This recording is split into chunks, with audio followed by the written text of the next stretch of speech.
क्या हाल है फ्रेंड्स। आज हम आपको कक्षा 10 का जो प्रश्नावली 1.2 है, कल मैंने आपको 1.1 कराई थी और आज हम यहाँ पे आपको कराएंगे 1.2 एक्सरसाइज, जो कि बहुत ही इंपॉर्टेंट एक्सरसाइज है। इसका एक सवाल जो है आपका बोर्ड एग्जाम में जरूर पूछा जाता है। तो यहाँ पे पहला सवाल क्या कह रहा है, सिद्ध कीजिए कि √5 एक अपरिमेय संख्या है। कभी कभी इस √5 की जगह पे हमारे पास जो भी अपरिमेय संख्या होती है वो सब आ जाती है, जैसे √2 है, √3 है, √5 है, √7 है, √11 है। मतलब जो रूट से बाहर ना निकले वो सारी संख्या अपरिमेय होंगी और वो उस पर आधारित एक सवाल जरूर आ जाएगा। ठीक है, तो इसलिए एक तरीके का सवाल है, एक सवाल कर लीजिए आप, सबके सवाल एक जैसे हो जाएंगे। तो उसमें ये सबसे इंपॉर्टेंट चीज है कि सारे सवाल एक जैसे ही होंगे सारे।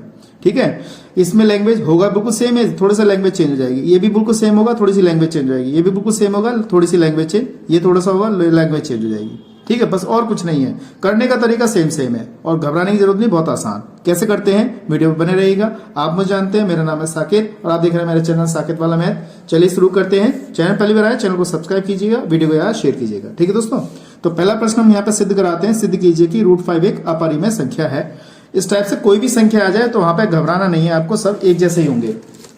अब जैसे मान लीजिए हमारे पास क्या है, ये हमारे पास पहला सवाल मैंने देखो क्या लिख दिया, सिद्ध कीजिए कि √5 एक अपरिमेय संख्या है। तो √3, √2, √11 कुछ भी आ जाए तो करने का तरीका बिल्कुल सेम ही होगा, अलग नहीं होगा बिल्कुल भी। ठीक है, तो करते कैसे हैं हम, इसको हम मान लेते हैं, लेट कर लिया हमने क्या कि P/Q बराबर √5 इस तरीके से मान लिया। एक यहाँ पे परिमेय संख्या है, इस तरीके से माना परिमेय संख्या है। इस तरीके से दोस्तों हमने ये परिमेय संख्या मान ली है।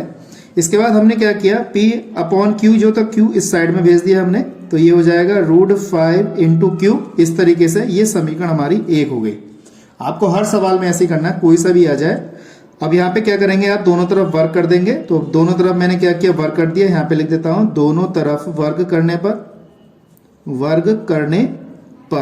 ठीक है दोस्तों, इस तरीके से लिखेंगे। इसका वर्ग करेंगे तो वर्ग हट जाएगा और यहाँ पे Q मतलब रूट हट जाएगा तो Q² हो जाएगा। ये वाली हमारे पास समीकरण 2 आ गई। इस तरीके से मैं समझता हूँ ये चीज आपको अच्छी तरह समझ में यहाँ पर आ गई होगी। इसके बाद हमें यहाँ लिखना है, इसलिए P² संख्या यहाँ लिख देंगे 5 से विभाज्य है।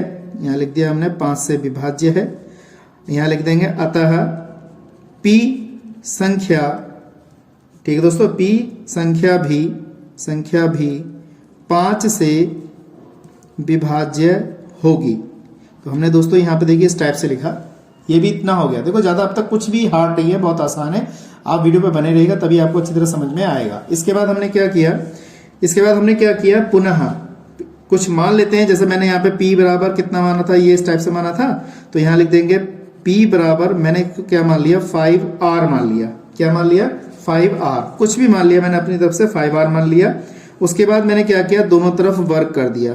पुनः यहाँ लिख देंगे, पुनः दोनों तरफ वर्ग करने पर, दोनों तरफ वर्ग कर देंगे। वर्ग करने पर जब वर्ग करेंगे हम तो यहाँ पे क्या हो जाएगा, ये वर्ग हो जाएगा, P² हो जाएगा और ये 25R²। इसको मैंने क्या किया यहाँ पे दोस्तों, ये इसको मैंने समीकरण 3 मान लिया, इसको मैंने समीकरण 4 मान लिया। इस तरीके से मान लिया। अब देखिए यहाँ पे भी P² है और यहाँ पे भी P² है। तो समीकरण यहाँ लिखेंगे, समीकरण 2 व 4 को बराबर करने पर, यहाँ पे बराबर कर देते हैं, बराबर करने पर, दोनों को बराबर कर देते हैं फ्रेंड्स। तो कितना हो जाएगा हमारे पास, देखिए समीकरण 2 ये रही और समीकरण हमारी 4 ये रही। तो P² बराबर 5PQ² है और P² 25R² है। तो सब देखो इसको बराबर किया तो 5Q² बराबर हो जाएगा 25R²। इस तरीके से हो जाएगा। अब ये इससे कट कैंसिल हो गया तो 5 बचेगा, तो Q² बराबर 5R²। इस तरीके से आया। अब मैंने क्या किया, इसको पुनः इस साइड में, तो यहाँ पे आपको लिखना है, क्या लिखना है, तब Q² 5 से विभाज्य है या विभाज्य होगा। अतः यहाँ लिख देंगे, अतः Q 5 से विभाज्य होगा। यहाँ पे लिख देंगे विभाज्य होगा। तो यहाँ तक हुआ है। बस आप इसके नीचे आपको क्या करना है, 3-4 लाइनें लिखनी है। वो लाइनें कौन सी हैं वो मैं आपको यहाँ पे बता रहा हूँ लिख के। ठीक है दोस्तों, तो यहाँ लिख देंगे अतः यहाँ चूंकि 5 P और Q, ऐसे लिखेंगे Q सर्वनिष्ठ, यहाँ लिख देंगे सर्वनिष्ठ अभाज्य गुणनखंड, अभाज्य गुणनखंड है। यहाँ पे लिख देंगे एक के अतिरिक्त, अगर लिखना चाहे तो आप लिख सकते हैं एक के अतिरिक्त। उसके बाद हमने क्या किया, यहाँ पे लिख देंगे यह एक विरोधाभास है, एक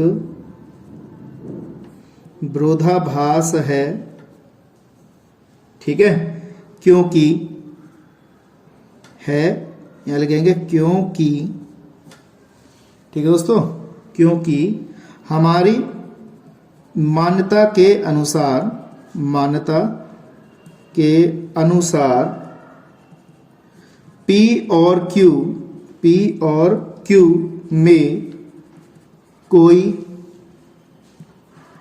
अभाज्य गुणनखंड, यहाँ लिख देंगे गुणनखंड नहीं है। इस तरीके से लिखा, अभाज्य गुणनखंड नहीं है। तो इसके बाद लिखना है आपको हमारी कल्पना या जो भी है मानना गलत है, यहाँ लिख देंगे √5 परिमेय संख्या है। यह हमारा गलती है, जो कि एक त्रुटिपूर्ण गलती है हमारी। इसको लिख देंगे त्रुटिपूर्ण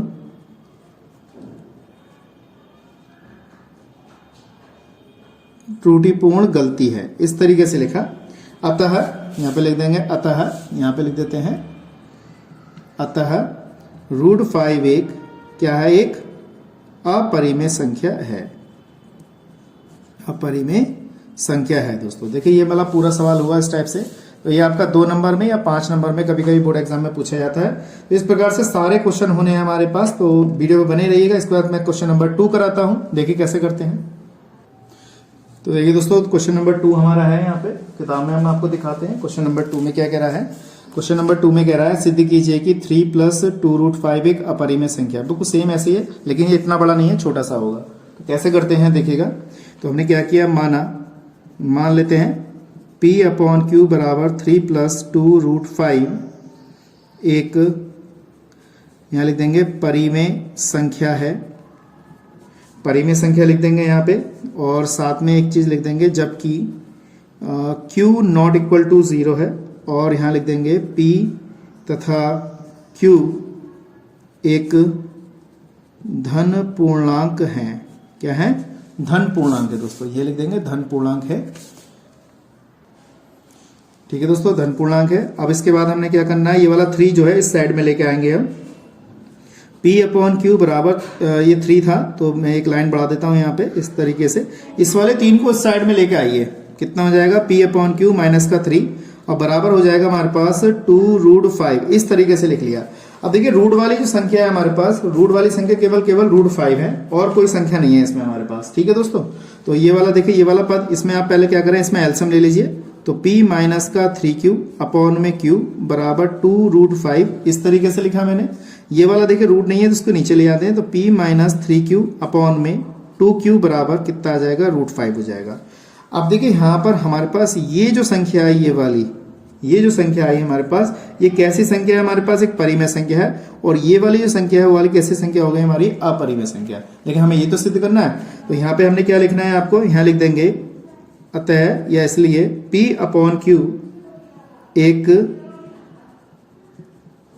परिमेय संख्या है, यहाँ लिख दिया। तब जब ये परिमेय संख्या है हमारे पास, तो लिख देंगे P माइनस 3Q अपॉन में 2Q भी एक परिमेय संख्या होगी, ठीक है दोस्तों। इस तरीके से लिखा, परिमेय संख्या होगी। अतः यहां लिख देंगे, अतः P/Q या फिर P माइनस का P माइनस 3Q अपॉन में 2Q परिमेय संख्या है, यहां लिख देंगे परिमेय संख्या है। और P माइनस 3Q अपॉन में 2Q बराबर √5, ऐसे लिख दिया मैंने इस तरीके से कंप्लीट करके। तो ये वाली संख्या हो गई हमारे पास। तो यहां लिख देंगे √5 भी एक परिमेय संख्या है। जैसे ये परिमेय संख्या है तो ये वाली भी कैसी होगी हमारी परिमेय संख्या, लेकिन हम जानते हैं कि ये √5 जो होती है वो अपरिमेय संख्या होती है, लेकिन ये मानना गलत होगा, वही चीज यहाँ पे लिख रहे हैं, ये मानना गलत होगा। तो √5 भी एक कैसी संख्या हो गई, परिमेय संख्या हो गई। परंतु यहाँ लिख देंगे परंतु यह तथ्य है कि √5 एक परिमेय नहीं है, परिमेय संख्या नहीं है या परिमेय संख्या नहीं है, यहां लिख दो परिमेय संख्या नहीं है, तब यहां लिख दो यहां विरोधाभास है, यानी यहां पे त्रुटिपूर्ण कल्पना कर ली हमने। इस विरोधाभास या लिख देंगे विरोधाभास का कारण हमारी कल्पना यानी कि मानना कि 3 + 2√5 को परिमेय मानना है, इसलिए 3 + 2√5 परिमेय नहीं है, परिमेय संख्या नहीं है। अतः यहां लिख देंगे अतः दी गई संख्या 3 + 2√5 अपरिमेय संख्या है दोस्तों। ठीक है दोस्तों, क्वेश्चन हमारा ये हो गया। तो इस टाइप से ये क्वेश्चन हमारे हैं, तो ज़्यादा घबराने वाली बात नहीं है, तो बहुत इजी क्वेश्चन है, ज़्यादा टफ नहीं है। इसी क्रम में हम अगला क्वेश्चन कराते हैं, इसका क्वेश्चन नंबर 3 है, करते हैं, देखिएगा। तो देखिए दोस्तों, इसका हमारा अगला थर्ड पार्ट है, थर्ड क्वेश्चन है हमारा। सिद्ध कीजिए कि निम्नलिखित संख्या अपरिमेय है। तो इसमें 3 पार्ट दे रखे हैं, ये वाला और ये वाला। तीनों के करने का तरीका बिल्कुल सेम ऐसे ही, जैसे हमने ये किया है और ये भी किया है, तो बिल्कुल सेम ऐसे ही करते हैं। कैसे करते हैं देखिएगा। तो सबसे पहले हम पहले वाले पार्ट को हल करते हैं, इस वाले पार्ट को हल करते हैं। तो हमने क्या किया, P/Q मान ले लिया, माना P/Q बराबर 1/√2 एक क्या है हमारे पास परिमेय संख्या है। ठीक है दोस्तों, तो इस टाइप से मान लिया। और यहाँ पे वही चीज लिखनी है जैसे पहले लिखा गया था। क्या लिखा था, जहां Q ≠ 0 है और P और Q क्या है, एक धन पूर्णांक है दोस्तों। क्या लिखना है, एक धन पूर्णांक है, ये चीज आपको लिखनी है। इस वाले आपको क्या करना है, इस वाले पद को इधर भेज दिए और इस वाले पद को इधर भेज दीजिए। मैंने क्या किया, इसको इधर भेज दिया, तो यहाँ पे देखिए इसकी गुणा इधर करूंगा तो Q बराबर कितना आ जाएगा, √2P हो जाएगा यहाँ पर। बस इतना अंतर बिल्कुल पहले वाले सवाल की तरह है। ये हमारे पास समीकरण 1 हो गया। दोनों तरफ वर्ग कर दीजिए, दोनों तरफ क्या कर दें हम, वर्ग करने पर देखिए वर्ग करते हैं तो Q² बराबर 2P² हो जाएगा, समीकरण 2 हो जाएगा।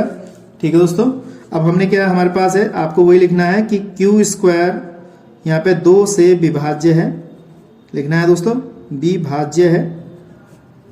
तो अतः यहाँ लिख देंगे Q भी 2 से विभाज्य होगा। जैसे हमने पहले वाले सवाल में लिखा था बिल्कुल सेम वैसे लिखना है, यहाँ पे 2 से विभाज्य होगा, इस तरीके से लिखा।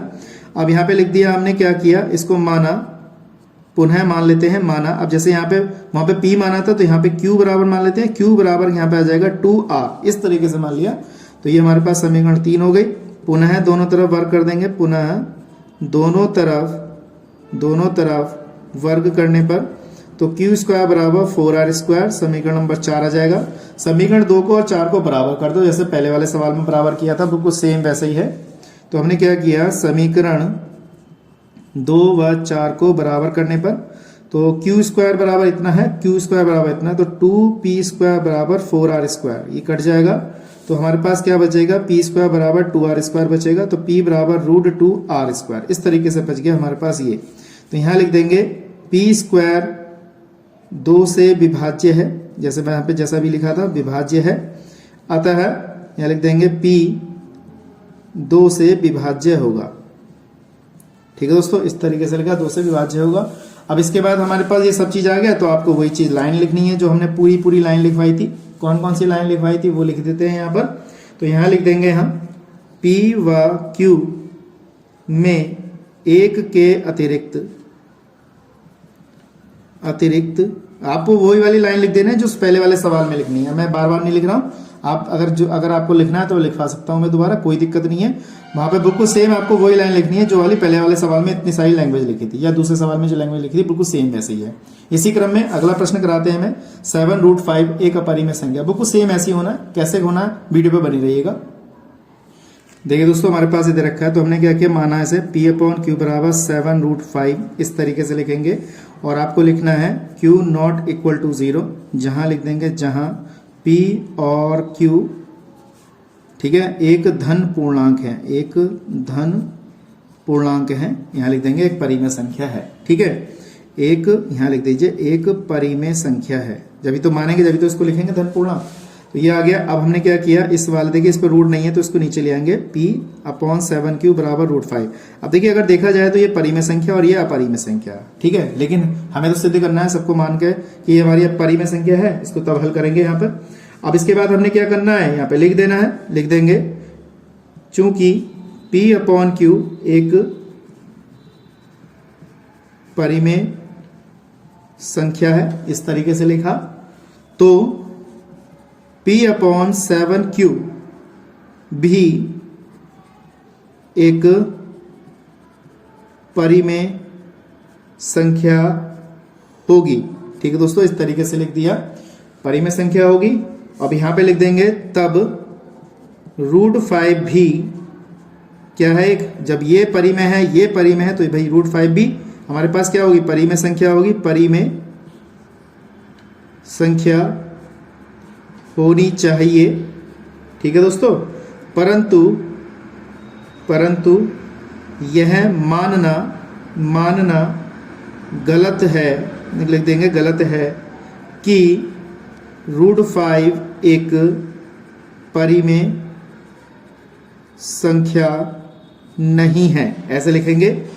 यहां एक विरोधाभास, यह लिख देंगे विरोधाभास है, जिसका लिख देंगे विरोधाभास है, जिसके कारण या जिसका कारण हमारी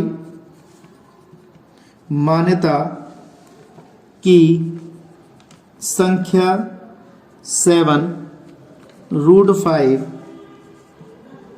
या लिख देंगे संख्या 7√5 एक परिमेय है, परिमेय संख्या है, ऐसे, ठीक है। और ये कैसी संगत है, ये असंगत घटना है हमारे पास और त्रुटिपूर्ण है।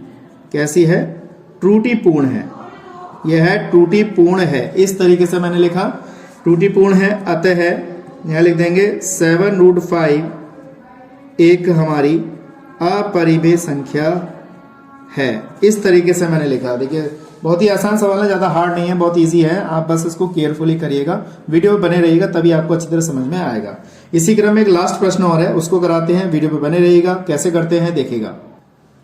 देखिए दोस्तों 6 + √2 कैसा कह रहा है, परिमेय संख्या, तो हमने करेंगे P/Q बराबर 6 + √2, यहाँ लिख देंगे एक परिमेय संख्या है, परिमेय संख्या है, इस तरीके से माना। और यहाँ लिख देंगे Q नॉट इक्वल टू क्या है, 0, यहाँ लिख देंगे P और Q एक धन पूर्णांक है, क्या है हमारे पास, धन पूर्णांक है, इस तरीके से मैंने लिख दिया यहाँ पर।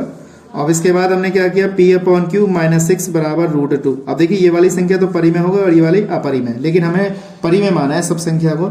यहाँ पे वही चीज लिखेंगे जो अभी हमने लाइन लिखवाई थी पूरी, तो यहाँ लिख देंगे चूंकि P/Q कैसी संख्या है हमारे पास, परिमेय संख्या है, परिमेय संख्या है, और अतः P/Q -6 भी एक परिमेय संख्या होगी, ऐसे लिखा हमने। उसके बाद लिख देंगे इसलिए P/Q -6 बराबर √2 भी एक क्या है, परिमेय संख्या है, इस तरीके से लिखा, परिमेय संख्या है। तो √2 भी एक क्या होगा, परिमेय होगा, ठीक है दोस्तों। लेकिन हमारे पास वही लैंग्वेज लिखनी है, परंतु यह तथ्य कि √2 एक परिमेय संख्या है, किंतु हमको पता है ये असंगत है, असंगत और त्रुटिपूर्ण है, असंगत और त्रुटिपूर्ण है, जिसके कारण हमारा मानना गलत है। ठीक है दोस्तों, तो यहां लिख देंगे 6 प्लस रूट 2 परिमेय नहीं हो सकती। ठीक है दोस्तों, इस तरीके से लिखेंगे, नहीं हो सकती। अतः संख्या 6 प्लस रूट 2 अपरिमेय संख्या है। तो देखिए दोस्तों, सारे सवाल यहाँ पे मैंने आपको कराए हैं, पूरा 1 से लेकर 1 2 3 जितने भी क्वेश्चन थे। मैं समझता हूँ आपको अच्छी तरह समझ में आ गया होगा।